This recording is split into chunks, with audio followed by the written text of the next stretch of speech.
तो नमस्कार दोस्तों, हमारी YouTube चैनल में आप सभी लोगों का स्वागत है। आज हम आप लोगों के लिए एक नई वीडियो लेकर के आए हैं, जिसमें ये बताएंगे कि विश्वकर्मा श्रम सम्मान योजना क्या है, इसके तहत कौन कौन से श्रेणी वाले लाभ पाएंगे, कौन कौन इसके लिए आवेदन कर सकता है और आवेदन में आपको कौन कौन से कागज जो होते हैं वो लगने वाले हैं और क्या क्या आप पाएंगे। ये सारी डिटेल्स इस वीडियो में हम आप लोग को आज देने वाले हैं। तो बने रहिए हमारी वीडियो में अंत तक और इसको जानिए और इसके लाभ लीजिए। तो सबसे पहले हम क्या करेंगे, अपने एक वेबसाइट है हमारी कि DIUPMSME, इस पे क्या है हम लोग आ जाएंगे। उसके बाद हम यहाँ पर दो बटन मिलता है, एक मिलता है नवीन उपयोगकर्ता पंजीकरण का, एक पंजीकृत उपयोगकर्ता लॉगिन का। हमारी जब इस अकाउंट इस पे नहीं बना हुआ होगा, इसके लिए हम नवीन उपयोगकर्ता पंजीकरण पर क्लिक कर देंगे। उसके लिए हमारे पास ये इतनी सारी योजनाएं चलती हैं और उद्योग एवं उद्यम प्रोत्साहन निदेशालय उत्तर प्रदेश द्वारा इतनी सारी योजनाएं चलती हैं। हमें जो सिलेक्ट करना है विश्वकर्मा श्रम सम्मान योजना। उसके बाद लाभार्थी का नाम हमको यहाँ पर भर देना है। अब लाभार्थी का नाम भरने के बाद हम यहाँ पर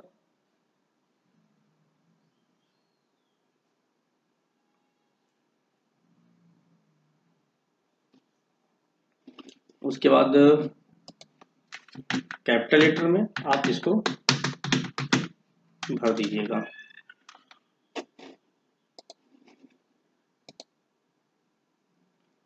तो यहाँ पर ये सारे डिटेल्स भरने के बाद यहाँ नाम भर दिए, यहाँ जन्मतिथि भर दिए, फिर यहाँ पिता का नाम, मोबाइल नंबर और जनपद सेलेक्ट करने के बाद हमको यहाँ पर कैप्चा डालना पड़ेगा। कैप्चा डालने के बाद हम यहाँ पर सबमिट बटन पर क्लिक कर देंगे।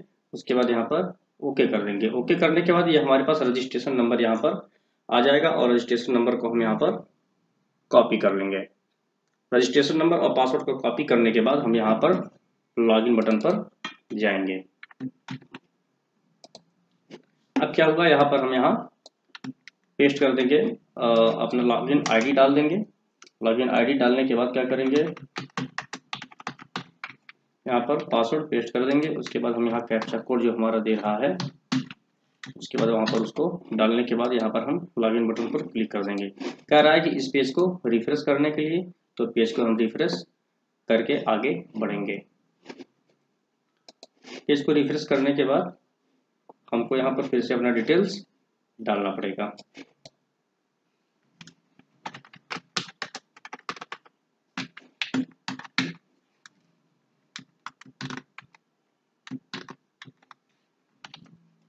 उसके बाद लॉगिन बटन पर क्लिक कर देना है। लॉगिन बटन पर क्लिक करने के बाद ये हमारा जो डैशबोर्ड है वह हमारे सामने खुल करके कुछ इस प्रकार आ जाएगा। पासवर्ड अगर आपको सेव करना है तो यहाँ से सेव कर सकते हैं, वरना यहाँ पर आप पुराना पासवर्ड डाल दीजिए और अपना नया पासवर्ड बना लीजिए।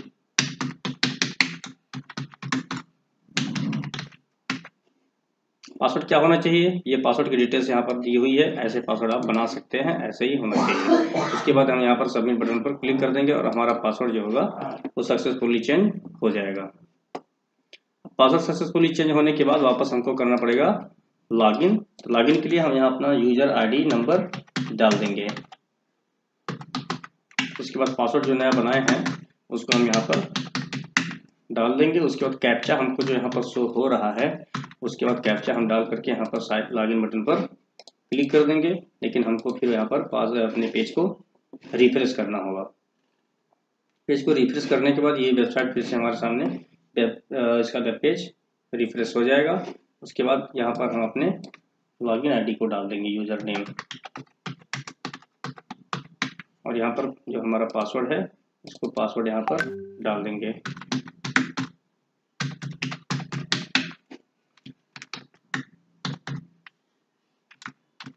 फिर लॉगिन बटन पर क्लिक कर देंगे। लॉगिन बटन पर क्लिक करने के बाद ये जो डिटेल्स हमारा है वो यहाँ पर शो हो जाएगा। अब यहाँ पर डिटेल्स हमारा शो होने के बाद कुछ डिटेल्स हमारे यहाँ पर जो होंगे वो हमको भरने होंगे, वो हम यहाँ पर भरना शुरू कर देंगे। अब यहाँ वैवाहिक स्थिति पूछ रहा है, मैरिड है तो मैरिड लिख दीजिए। उसके बाद जेंडर पूछ रहा है, जेंडर सेलेक्ट कर दीजिए। पिता या पति या पत्नी का नाम पूछ रहा है, तो पति या पत्नी का नाम जो भी उनके आधार कार्ड वगैरह में है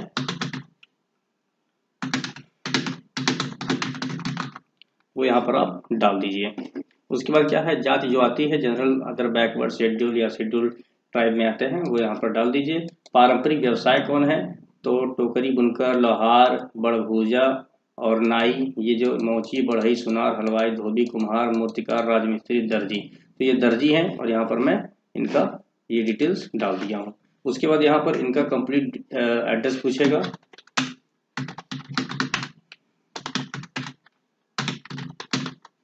उसको आप डाल दीजिए। इसके बाद यहाँ जिला सेलेक्ट रहेगा ऑलरेडी, यहाँ पर तहसील आप सेलेक्ट कर देंगे।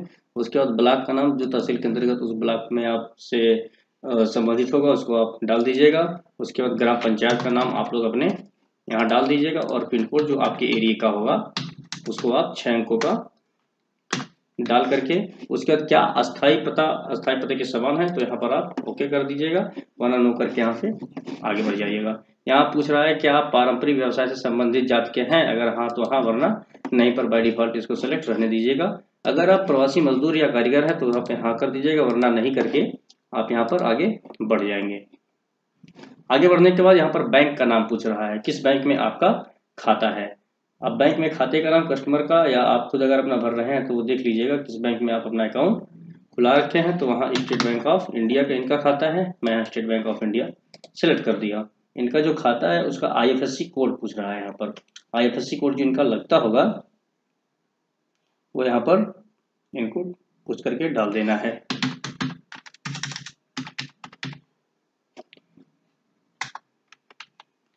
यहाँ पर ओके कर देंगे। उसके बाद यहाँ सर्च बटन पर क्लिक कर देंगे। अब यहाँ जो सर्च लिखा हुआ है हम शाखा के नाम से सेलेक्ट करके सर्च करके यहाँ पर सेलेक्ट कर देंगे तो यहाँ शाखा का नाम आ जाएगा। अब इनका खाता संख्या हमको डालना है। खाता संख्या डालने के लिए पासबुक से एक बार आप इसको मिला लीजिएगा, 3093 1691 227। ठीक है। अब यहाँ कुछ डिटेल्स मांग रहा है, क्रम संख्या, मापदंड, विवरण और चयन करें। शैक्षिक योग्यता, अगर अशिक्षित है तो शिक्षित, अच्छा 8 के पास है या 8 से अधिक है तो यहाँ पर क्लिक कर दीजिएगा। कुछ तकनीकी अगर योग्यता है तो ठीक है, वरना यहाँ पर नहीं कर दीजिएगा। आयु इनका 18 से 45 वर्ष के बीच में है। परिवार की वार्षिक आय 2 लाख से कम है, 2 लाख से अधिक है, रुपए 2 लाख तक है, तो जैसा भी है इस पे यहाँ पर क्लिक कर दीजिएगा। फिर नीचे जब आप आएंगे, अभ्यर्थी की सामाजिक श्रेणी किस श्रेणी से वो आती है, SC ST OBC या वुमेन सामान्य, तो यहाँ पर ये औरत है तो यहाँ पर हम यहाँ सेलेक्ट कर देते हैं, वरना सामान्य भी आप सेलेक्ट करके आगे बढ़ सकते हैं। अब यहाँ क्या है कि अभ्यर्थी की विशिष्ट श्रेणी, अगर विकलांग वगैरह है, तलाकशुदा वगैरह है तो यहाँ पर कर दे, वरना उपरोक्त में से कोई नहीं। अब VSSY उत्पाद के संबंध में जानकारी, इसमें वर्तमान में कार्यरत है या कोई पूर्व जानकारी नहीं है, यहाँ पर सेलेक्ट करके घोषणा को सिलेक्ट करके आप यहाँ पर सबमिट कर दीजिएगा। ये आवेदन पत्र आपका सबमिट हो गया है। अब परंपरागत कारीगरी से जुड़ने के लिए यहाँ पर एक फार्म आएगा, जिसको आप अपने नज़दीकी जो पार्षद होते हैं उनसे या फिर अध्यक्ष नगर पंचायत के होते हैं या ग्राम प्रधान होते हैं उनसे इसको प्रिंट बटन पर क्लिक करके आप इसको प्रिंट कर लीजिएगा। प्रिंट करने के बाद क्या होगा, आप इसको प्रमाणित करा लीजिएगा। प्रमाणित कराने के बाद आपको यहाँ पर अपलोडिंग का समय आएगा। अब अपलोडिंग के लिए आप यहाँ पर कुछ कागज हैं जो आपको अपलोड करने होते हैं, वो कौन कौन से, यहाँ पर हम अपलोडिंग वाले पे दस्तावेज अपलोड करने के लिए यहाँ क्लिक करें, इस पर क्लिक कर देंगे।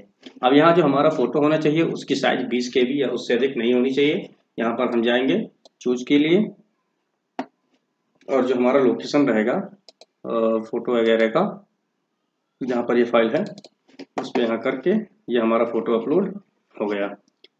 और हस्ताक्षर यानी कि अंगूठे का निशान या हस्ताक्षर है वो भी 20 KB से ऊपर का नहीं होना चाहिए। तो यहाँ सिग्नेचर हम यहाँ रखे हैं, इसको भी अपलोड कर दिए। अब आयु प्रमाण पत्र यानी कि उम्र से संबंधित जो भी इनका प्रमाण पत्र है, चाहे हाई स्कूल की मार्कशीट वगैरह हो, वो आप यहाँ पर लगा सकते हैं।